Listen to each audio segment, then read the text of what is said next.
G'day guys, welcome back to the channel. It's been 3 months since my last video and I just wanted to jump on here quickly just to give you guys a bit of an update. I'm recording this on the Sunday, which is, what's the date? Sorry, I'm totally out of whack here. The 5th of the 10th, 2025.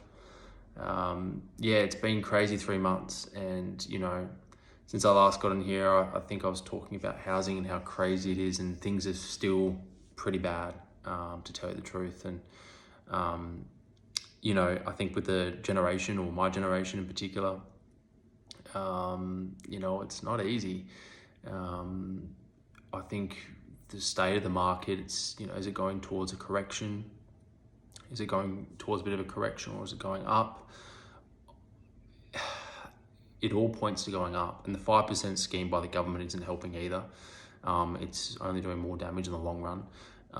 Basically getting those that are fortunate enough to own a property, higher mortgages, bigger mortgages that are going to be a longer duration to service, take a longer duration to service. And it's all part of the plan. It's all part of the banks. It's all a part of the elite that are running Australia at the moment. And unfortunately, we live in a country where rich older Australians just want property to go one way, and that's up. And essentially, it's not all rosy. It is if you've got 4 or 5 or 6 or 7 or 8 or 9 or 10 houses, but let's be real, a lot of people don't have that many houses. And at the end of the day, people just want a house. They want the basic needs met. They want food, they want shelter. And that's all due to being healthy. It helps the person's mind, soul, to have a roof over their head and security for the long run. It's a basic human need. And essentially our government is forcing us into a position where it's, it's becoming crazier and crazier. It's like Hunger Games, but on steroids, and no blood. But it's, everyone is just trying to, A, get by, and B, try to, have a place where, they can, they can call their own. But what I found interesting in the last three months is, the supply has been shorter. Like, there's not many houses on the market as such. And then, Australians' cost of living is just going through the roof. They say inflation's coming down, but when you go for your weekly shop at Coles or Woolworths or Aldi, wherever you shop, or even Bunnings, you walk out and you look at the receipt and you go, what did I just spend $200 on? It's getting to a point where these big corporations, ever since COVID 2020, have put us in a position where our dollar is shrinking, and the value of the dollar is shrinking, the Australian dollar as well, in comparison to other currencies. So it's put us Australians in a position where you might be living with your parents, or you might have a substantial amount of money in the bank, right? But if that money is not in an asset that's going to appreciate, i.e. real estate, then your $50 is really worth $10 in this economy. And that's the reality. Is even with all the government schemes and so forth, it's becoming a bit of a scam, because even if someone can afford a property, because the median house price is like 850 grand, even if they can afford a property that's around the 550 mark, you can't even get a property, a house and land for that. And it's not so much a housing shortage, it's that we don't have enough houses in the lower tier, price tier spectrum. And I'm not talking about apartments or units or villas. They're a bit of a different story. Villas not so much, but apartments and units are a bit of a different sort of thing, a beast, because they have strata and they have things that over time are going to add up, ultimately. But with house and land, it's becoming ridiculously expensive and that's the shortage. It's not so much that we have a housing shortage. We just lack lower priced dwellings that are, typically around that mid 500, 550, 600 mark, and that's the problem. And that's what I found in the last 3 months since talking to you guys, is that it hasn't gotten better. And even when you go to a home open, you can literally see lines of people out the front. And just talking to a couple of people, 9 times out of 10 they're investors, or there's buyers agents there on the phone. And as a first home buyer, you're going, oh my goodness, like, it is unbelievable. And what I see happening is, if Australia doesn't change within the next year or 2 years, I strongly do believe we're going to be turning out like New Zealand. New Zealand has the biggest exodus of people. I think they've had like 70,000 people leave in the last year. But it's due to their lower wages, right? So they all came to Australia because we have high wages here. But even our wages haven't moved at all.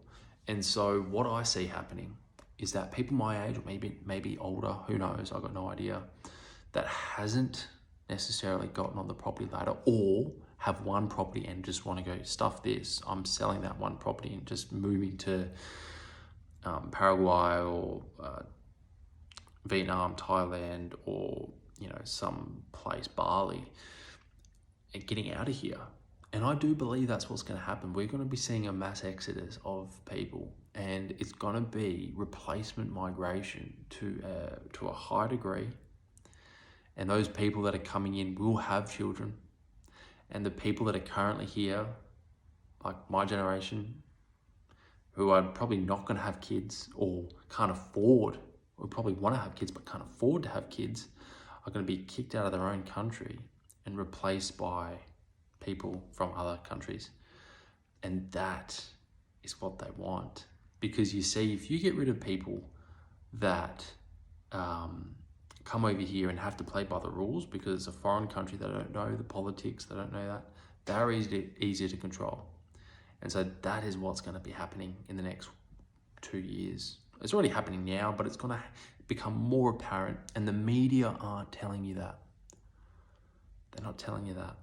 Because if they did tell you that, you'd be like, oh my God, we're getting replaced. I'm going to be a stranger in my own country. But they won't tell you that, because it's a part of their plan.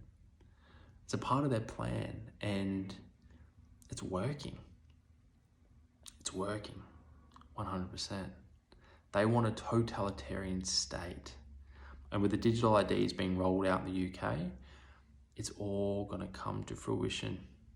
I'm not a fearmonger. I live in the present. I live in the now. I live within my means. I want to live independently and freely.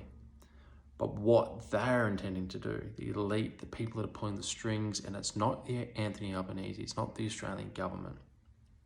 It is the World Health Organization. It is the UN. It is NATO.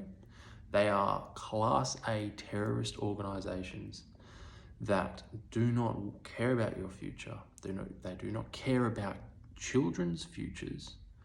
They want to corrupt the minds of the young. They want to take away your freedom. They want to take away your ownership. They want you to rent for the rest of your life. And they want you to keep paying until you literally cannot pay anymore because you've left this earth and you passed away. And even then, your family, if you do have family, if you do have children, will then have to pick up your bill, because they will now, the next thing is probably inheritance tax, and they've even tried to push that on the UK citizens. They're doing it for people that own farms, because they want to control what you eat, because they want you to get sicker and more dependent on their medications. It's all designed. It's everything that you look at and you see. I don't want to say everything's a scam, because I want you to have a belief in some things, but what we're actually seeing is people are turning to religion because they need something to believe in, because they've been put through the ringer since 2020, told told to be fearful, told to do this and that. And I know I've gone on a bit of a tangent, but you got to understand what's happening here in Australia isn't just happening here in Australia. It's happening all around the world. Will there be an economic collapse in the UK or the US? It's yet to be seen, but it's possible. It is possible. So yes, will house prices be affected? Hard to say here in Australia. We're in a bit of a bubble and very unique to other countries. During the GFC in 2008, we were relatively unscathed by that. However, the following years post that time, we didn't really move that much in terms of our property prices. So it's something to be mindful, guys, but keep your minds open, keep being aware, keep questioning things. Don't just take things that you see off mainstream media as gospel. It's the biggest error. And you know, we went through that through COVID, and you know, we've been lied to forever. And it's really sad. It makes me question people I see in the street now, because I've lost trust in humanity a little bit. But I'm on here to try and tell you guys just to wake up a little bit more, to see things for how they are, not how you want them to be perceived, and stay strong. We're in it together. There is no quick fix with this housing crisis. If you look at Canada, which is relatively similar to Australia, they've put on a 3-year immigration freeze. That's dropped house prices by 20% in Canada. We need to do that. Andrew Hastie, the Liberal Liberal MP, essentially under Suzanne Ley, basically has gone to the backbench after his remarks on immigration. And we've seen with the immigration parades, people are aware of it. People can tell what's happening. And until they do that, then unfortunately the housing crisis will not go away anytime soon. I'll see you in the next one.